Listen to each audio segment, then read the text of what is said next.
এই দোয়াটা শিখে নেন, ইনশাআল্লাহ আপনার জীবনের সমস্ত সংকট কেটে যাবে।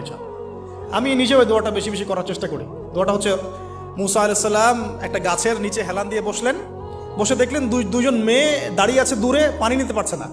লোকজন পানি নিয়ে যাচ্ছে, ওরা দাঁড়িয়ে আছে বেচারি। মুসা আলাইহিস সালাম গিয়ে বললেন, কি সমস্যা আপনাদের? এটা নিয়ে আপনারা আবার মেয়েদের সাথে কথা বলার চেষ্টা করেন, ঠিক আছে? তো মাহারাম গায়রা মাহারাম মেনে চলে। তারা বললেন যে আমাদের বাবা অনেক বৃদ্ধ মানুষ, আমরা পানি নিতে পারি না যতক্ষণ না আমাদের কম পানি নিয়ে চলে যায়।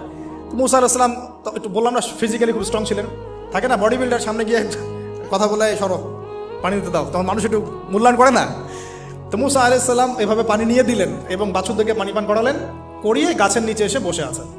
বসে বসে তিনি দোয়া করছেন, এই যে দোয়াটা তিনি দোয়া করছেন, রব্বি, একটা নেক কাজ করলেন, নেক কাজ করলেন না, মানুষের উপকার করলেন, নেক কাজ করে এসে গাছের নিচে বসে দোয়া করছেন, আল্লাহ এখানে তো আমার খাবার পানি বাসস্থান কিছুই নাই, আমি কি করব?